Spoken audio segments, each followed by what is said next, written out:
2016 সালে কেবলমাত্র আমি এসএসসি পাস করে কলেজে উঠি আর তখনই আমি গিয়েছিলাম মেরাদিয়া হাটে আমার বান্ধবীর সাথে। তখন অনেক কাহিনী হয়েছিল, এরপর থেকে আমি আর কখনোই মেরাদিয়া হাটে যাইনি। তো এবার বহু বছর পরে মেরাদিয়া হাটে যাওয়ার পরিকল্পনা করলাম। তো হ্যালো এভরিওয়ান, আসসালামু আলাইকুম, ওয়েলকাম ব্যাক টু নাজিফাস ফ্যামিলি। সবাই কেমন আছেন? আশা রাখছি সবাই অনেক বেশি ভালো আছেন, সুস্থ আছেন। তো আজকের ভিডিওতে আপনাদের সাথে শেয়ার করব মেরাদিয়া হাটের প্রথম থেকে শেষ পর্যন্ত। যেহেতু এই মেরাদিয়া হাটটা অনেক বড় হয়, সেক্ষেত্রে আমি এই ভিডিওটা দুইটা পার্টে ভাগ করে আপলোড করব। তো প্রথম পার্টে আমি দেখিয়ে দিচ্ছি একেবারে ভোরের দিকে আমরা রওনা দিয়েছিলাম, বলতে পারেন সকাল 7:30 বা 8টা বাজে তখন। তো 8টা সাড়ে 8টার সময় কিন্তু শীতের সময় অনেক বেশি সকালই মনে হয়, যেহেতু হালকা হালকা শীত তখন পড়েছিল, তো সেক্ষেত্রে একটু কুয়াশাও ছিল, আপনারা একটু লক্ষ্য করলেই দেখতে পারবেন। আর এই জায়গাটা হচ্ছে বনশ্রী যাওয়ার যে রাস্তাটা, সেইটা তো দেখতেই পাচ্ছিলেন এখানে অনেক ময়লা টয়লা থাকে। বনশ্রী যাওয়ার রাস্তাটার মুখের দিকে এরকম খারাপ অবস্থা থাকে, যেটা যে এত ভালো একটা ভিআইপি এলাকা এই রাস্তা দেখে বোঝাই যায় না। আল্লাহ জানে কবে এই রাস্তা ঠিক হবে। অনেকগুলো ছাগলের দোকান দেখে আমি বুঝতে পারছিলাম যে এখান থেকে হয়তো বা মেরাদিয়া হাট শুরু। তো আমরা যেহেতু অনেক আগে এসেছিলাম আর আমি নিজে, আমার হাজব্যান্ড তখন আসে নাই, তো আমি আসলে মনে করেছিলাম যে এই জায়গাটাই হবে আর আগে হয়তো বা এই জায়গাটাই মেরাদিয়া হাট বসতো। তো আমি আবার আশেপাশের লোকজনকে জিজ্ঞেস করতেছিলাম যে এখানে কি মেরাদিয়া হাট বসে কিনা। তো ওরা বললো যে না, মেরাদিয়া হাট এখানে বসতে দেয় না, কি একটা সমস্যা হয়েছে নাকি। তো এরপরে বললো যে একটু সামনে যান, সামনে গেলে পাবেন। তো এই মেরাদিয়া হাট শুরু হওয়ার আগে থেকে কিন্তু এই যে এরকম ধরনের বিভিন্ন দোকান ছিল। যদিও আমরা বাইকে গিয়েছি, তো সেই ক্ষেত্রে আমরা সব দোকানে আসলে দাঁড়াতে পারি নাই। আর এখানে খুব টাটকা শাকসবজি পাওয়া যাচ্ছিল, বোঝাই যাচ্ছিল যে এখানে শাকসবজির দোকান ছিল, সাথেও যে বীজগুলো ছিল যেগুলো হচ্ছে আপনি টপে লাগাইলে খুব ভালো মতো হয়ে যায়। তো আমরা শেষ পর্যন্ত মেরাদিয়া হাটের সামনে চলে আসছি। এই যে এখন এখানে বাইক পার্কিং করে তারপর হচ্ছে আমরা মেরাদিয়া হাটে শুরু থেকে শেষ পর্যন্ত আপনাদের দেখানোর চেষ্টা করব। তো আশা রাখছি ভিডিওটা খুবই ভালো লাগবে আপনাদের কাছে, আর ভিডিওটা ধৈর্য সহকারে দেখবেন, কারণ এই ভিডিওটা করতে আমার প্রচুর পরিমাণে কষ্ট হয়েছে। আর মেরাদিয়া হাটে যেটা হয়, এই লোকগুলো আসলে বেশি একটা কোয়ালিফাই লোক না, সেক্ষেত্রে এদের সবার ব্যবহার যে বন্ধুত্ব সুলভ হবে সেটা ভাবাটাই বোকামি। তো আমি ভিডিও করতেছিলাম দেখে অনেকেই আমাকে অনেক রকমের কমপ্লেন করেছে, ভিডিও করবেন না। অনেক আন্টি তো বলতেছে যে এরা ভিডিও করে মিথ্যা কথা বলে মানুষদের নিয়ে আসে, আমরা নাকি কম দাম বলে বলে মানুষদের নাকি ডেকে নিয়ে আসি, এরকম ধরনের কমপ্লেন তারা করেছে। তো যাই হোক, এই ঘটনা ভিডিওর মাঝে আরও বলবো। তো দেখতেই পাচ্ছেন প্রথমেই দেখেছিলাম এই ছোট ছোট নারকেলগুলা। নারকেল কিন্তু আমার খুবই পছন্দের একটা ফল, আমি নারকেল খুবই পছন্দ করি। আর এটা ছিল মাত্র 50 টাকা করে পিস, তো দুইটা 100 টাকা। আমি এখান থেকে দুইটা নারকেল নিয়েছিলাম। এই নারকেলগুলো বেশ ছোট, কিন্তু এতটা মিষ্টি না, আর পানি খুবই কম হয়।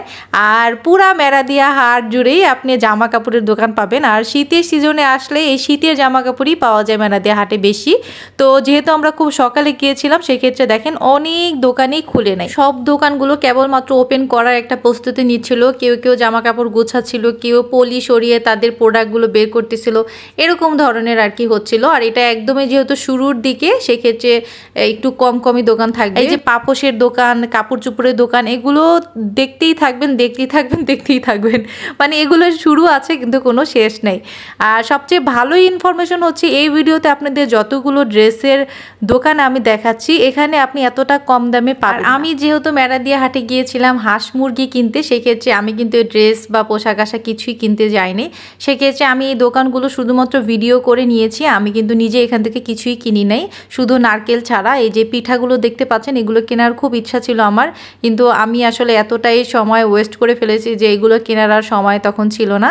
আর এই ধরনের অনেক দোকানই ছিল, আন্ডারগার্মেন্টস যেগুলো হয়, এগুলো দোকানও অনেক ছিল। তো এগুলো আমার যেহেতু এত বেশি একটা এখান থেকে কেনার ইচ্ছা ছিল না, পিঠাটা খুব পছন্দ হয়েছে, সেক্ষেত্রে পিঠার ভিডিওটা আমি খুব ভালো মতো করতেছিলাম। আর এখানে অনেক কাপড় চোপড়ের দোকান আছে, আর এই যে দেখতেই পাচ্ছেন ঘড়ি, চশমা, এগুলোর দোকানও ছিল। এখানে কিন্তু খুব কম মূল্যে আপনি চশমা কিনতে পারবেন, 200 টাকা 250 টাকার উপরে মনে হয় কোনোটার দাম নেই, 150 টাকাতেও পাবেন, আবার 100 টাকাও মাঝে মাঝে দামাদামি করে কিনতে পারবেন। আর এই যে বলছিলাম যে কোনো দোকানই এখনো পর্যন্ত ভালো মতো খোলে নাই, এই ব্যাগের দোকানদার শুধু ব্যাগগুলো রেখে কোথায় চলে গেছে আল্লাহই জানে। তো ভেলপুরিও ছিল, এটা আমার খাওয়ার ইচ্ছা ছিল। কি বলবো, এত দোকান দেখে কোনটা রেখে কোনটা ভিডিও করব বা কোনটা রেখে কোনটা দেখবো, আমি একটা খুবই হতাশাজনক পরিস্থিতিতে ছিলাম যে কি করব না করব। তো ভাবতেছিলাম আচ্ছা ঠিক আছে আপনাদের জন্য ভিডিওটাই করে করে নেই, এরপরে দেখা যাবে। ওই লেসের দোকান থেকে আমার অনেকগুলো লেস কেনার ইচ্ছা ছিল, কিন্তু আনফর্চুনেটলি আমার কোনো লেসই কেনা হয়নি। খুবই কষ্ট লাগতেছে আমার এখন দেখে। তো আসলে মেরাদিয়া হাটে গেলে আপনার অনেক সময় নিয়ে যেতে হবে। আপনি মনে করেন সকালে গেলে হয়তো বা আপনার বাসায় আসতে বিকাল হয়ে যাবে। যদি অতটুকু সময় আপনি দিতে পারেন তাহলে হয়তো বা আপনি পুরাটা ঘুরে কিনতে পারবেন। আর এখানে আসলে কম মূল্যে অনেক কিছু পাওয়া যায়, তবে অনেক দামাদামি করে আপনাকে নিতে হবে। এই ধরনের জুয়েলারি দোকানগুলো কিন্তু এখানে অনেক ছিল, তবে এই জুয়েলারি দোকানগুলোর বেশি একটা দাম কম হয় না। এমনিতে এলাকা যেরকম দাম এখানেও সেরকম দাম। আর এই কম্বলের দোকান অনেক ছিল। যখন আমি 2016 সালে ফার্স্ট টাইম মেরাদিয়া হাটে গিয়েছিলাম, আর তখন এই কম্বল নিয়ে অনেক বড় একটা কাহিনী আছে, আপনাদের সাথে সেই কাহিনীটা শেয়ার করছি। তো কলেজে আমার এক বান্ধবী ছিল, ও বলতেছিল যে প্রতি বুধবারে মেরাদিয়া হাট নামে একটা হাট বসে, এটা নাকি বনশ্রীর এখানে খুবই কম দামে অনেক কিছু পাওয়া যায়। তো আমি মানে শুনে খুবই অবাক হলাম যে হাট বসে, তাই নাকি, তাহলে তো যাওয়া যায়, তাহলে চল আমরা দুজন মিলেই যাই। তো পরে বললো যে আচ্ছা ঠিক আছে, আমিও রাজি আছি, তাহলে দুজন মিলে যাবো, এরকম একটা প্ল্যান হলো। তো আমরা বুধবার দিন খুব সুন্দর করে যাচ্ছিলাম, আর আমার প্ল্যান ছিল আমি একটা কম্বল কিনবো, সেই প্ল্যান করে আমি গেছিলাম। তো আমার মনে আছে আমার আম্মুর কাছ থেকে তখন আমি মাত্র 300 টাকা নিয়েছিলাম। এর কারণ হচ্ছে আমাদের বাসায় যে কম্বল ছিল ওই কম্বলটা আমার পছন্দ হচ্ছিল না, মানে আমার বোনের সাথে কম্বল টানাটানি একটা ঝগড়া বাসতো।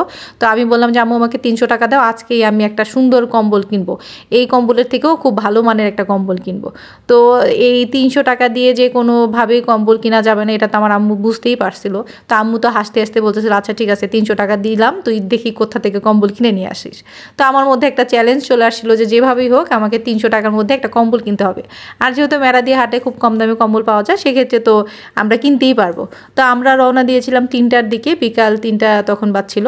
তো আমার মনে আছে আমরা গাড়িতে যেতে যেতে 4টা বাজে গেছিলো, মানে তখন তো শীতের দিন ছিল, এরকম সময়ই ছিল, জান দিয়ে দিছিল। তো আমাদের হাতে বেশি সময় ছিল না, কিছু দেখতে না দেখতেই দেখি যে একদম সন্ধ্যা হয়ে গেছে। তো আমাদের কম্বল কিনা হচ্ছিল না, কারণ যতগুলো কম্বলের দোকানে আমরা দেখতেছিলাম প্রত্যেকটা কম্বলের দোকানে দাম ছিল 1200-1500 টাকা। মানে আমি যে ধরনের কম্বল পছন্দ করেছিলাম, আমি হচ্ছে কমফোর্টার টাইপের যে কম্বলগুলো ছিল ওগুলো পছন্দ করেছিলাম। তো আমার প্ল্যান ছিল আমি এগুলোই কিনবো আর এই টাকা দিয়েই কিনবো। তো 300 টাকা তো দূরের কথা, 500 টাকাও কোনো কম্বল ছিল না তখন। তো হঠাৎ করে দেখলাম একটা দোকানদার খুব কম দামে কম্বল সেল করতেছে। তো ওনাকে আমরা গিয়ে বললাম আমাদের সিঙ্গেল একটা কম্বল লাগবে, আপনি কি 150 টাকায় কম্বলটা দিবেন?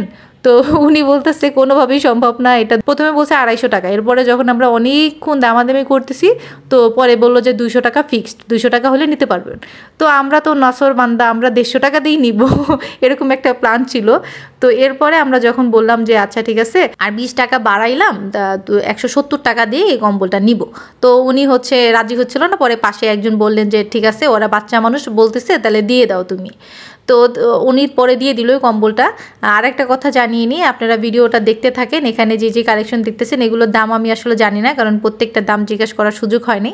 সেক্ষেত্রে আপনারা আমার স্টোরিটা শুনতে থাকেন আর এগুলো দেখতে থাকেন। এগুলো যদি আপনার কোনোটা পছন্দ হয়ে যায়, আপনি সরাসরি মেরাদিয়া হাটে চলে যেতে হবে আপনাকে, কারণ এখানে অনলাইন কোনো সিস্টেম আছে বলে আমার মনে হয় না। তো যাই হোক, এরপরে আমি আমাদের স্টোরিতে ফিরে যাই। এরপরে কাহিনীটা হচ্ছে আমরা কম্বলটা খুব সাকসেসফুল মতো কিনতে পেরেছিলাম 170 টাকা দিয়ে, কিনে তো মহা খুশি। তো কম্বলের দোকানের পাশে দেখলাম আর একজন জ্যাকেট বিক্রি করতেছে মাত্র 10 টাকা করে। আমরা তো দেখে মানে পুরোই হাউকাও অবস্থায়, 10 টাকাতে জ্যাকেট পাওয়া যায়, তাহলে চল আমরা জ্যাকেট কিনবো। আর আমার তো খুব খুশি লাগতেছিল, কারণ আমি 300 টাকার মধ্যেই আমি কম্বল কিনে ফেলছি। এরপরে আমার কাছে আরও অনেকগুলো এক্সট্রা টাকা আছে, খেয়ে দিয়ে একদম আরও অনেক কিছু কিনে নিয়ে যেতে পারবো। তো আমি খুঁজতেছিলাম, দেখতেছিলাম কি কিনে নেওয়া যায়। তো 10 টাকার জ্যাকেট আমি অনেকগুলো পছন্দ করে ফেলছি, প্রায় 10টার মতো। তো আমার মাত্র 100 টাকা খরচ হবে এই ভেবে। তো আমার বান্ধবী বলতেছিল তুই এতগুলো নিছিস, এতগুলো নিস না, তুই হচ্ছে কর, একটু কম কর, এতগুলো নিলে ভালো হবে না। তো আমি ভালো মতো বাঁচতে বাঁচতে আমার হাতের মধ্যে যে কম্বলের প্যাকেট ছিল বা পলিথিন ছিল, ওইটা যে আমি রেখে কখন মানে খুঁজতেছি বাঁচতেছি, এগুলো আমার যে হাতে কম্বল ছিল, কম্বলের প্যাকেটটা যে আমাকে সুরক্ষিতভাবে রাখতে হবে হাতে, এটা আমি ভুলে গেছিলাম। তো ভুলে যাওয়ার কারণে আমি ঠিকই হচ্ছে জ্যাকেট কিনছি। তো জ্যাকেট কিনছি, পরে জ্যাকেটেও একটা পলিথিনে দিচ্ছিল ওরা। তো ওই পলিথিন হাতে নিয়ে আমি ঘুরতেছি, আবার কি জানি খাচ্ছিলাম। তো হঠাৎ করে আমার মনে পড়তেছে কী ব্যাপার, আমি না কম্বল কিনছি, আবার কম্বলের পলিথিন কোথায়? এখন তো পুরো মাথায় হাত, দুই বান্ধবী তো হাউ কাউ করে খুঁজতেছি, কোথাও পাচ্ছি না। আর যেহেতু আমরা অনেকক্ষণ ধরে দামাদামি করতেছিলাম, ওইখানকার লোকরা আমাদের চিনে ফেলছিল যে আমরা দুজন স্টুডেন্ট বান্ধবী আসছি, আমরা এগুলো কিছু বুঝি না, আমরা জাস্ট কেনাকাটা করতে আসছি। এদিক দিয়ে হয়ে গেছে সন্ধ্যা, এখন আমরা কীভাবে বাসায় যাব সেটাই একটা টেনশন। এরপরে আবার গেছে কম্বল হারাইয়া, যেই কম্বলের জন্য আমরা এত কষ্ট করলাম সেই কম্বলই গেল হারাইয়া। এখন তো আমার একদম কান্না কান্না পরিস্থিতি, বাসায় গিয়ে আম্মুরে কি বলবো, এদিক দিয়ে টাকাও তো সব শেষ করে ফেলছি, আবার যে কম্বল কিনবো এরকম টাকাও আমার কাছে নাই। তো এখন খুবই একটা বিপজ্জনক পরিস্থিতি। পরে একজন আমাকে বলতেছিল যে আচ্ছা তোমাদের হাতে যে পলিথিনটা ছিল এরকম ধরনের একটা পলিথিন আমি একটা ছেলেকে দেখছি নিয়ে ঘুরতেছে। তো একটা আন্টি না একটা ভাইয়া জানি বললো। তো আমি বললাম যে কোথায়, আমাকে একটু দেখান প্লিজ, আমাকে একটু দেখান কোথায়। আমি তো খুবই মানে হাউকাওয়া অবস্থা, বুঝতেই পারছেন আমার অবস্থা কি। তো পরে হচ্ছে আমি ওই ছেলেটাকে খুঁজে পাই। খুঁজে পাওয়ার পরে আমি তো পুরাই মানে খুশিতে নাচানাচি অবস্থা ওইখানে, যে এই আমি সত্যি সত্যি খুঁজে পেয়েছি। পরে পাওয়ার পরে ওকে বললাম যে বাবা এই কি কাহিনী, তুমি এটা আমাদের কাছ থেকে নিয়ে গেছো কেন, তুমি আমাদের দাও নাই কেন। তো ও বলতেছে যে আমি কিভাবে আপনাদের দিব, আমি তো মনে করলাম যে এটা পড়ে আছে তো কেউ নেয় না, আমি নিয়ে নিচ্ছি, আমি তো জানি না যে এটা আপনাদের। তো পরে আর ওকে কিছু বললাম না, আসলে ওরও কোনো দোষ নাই, আমারই একটু সতর্কতার অভাব ছিল যে জন্য আমার সাথে এটা ঘটছে। তো এটা পেয়ে আমি জাস্ট 1 মিনিটও ওয়েট করিনি, আমি বলছি ভাই তাড়াতাড়ি চল বাসায় যাই, নাহলে আম্মু পিটাইয়া আজকে বা একদম উদ্ধার করে ছাড়বে।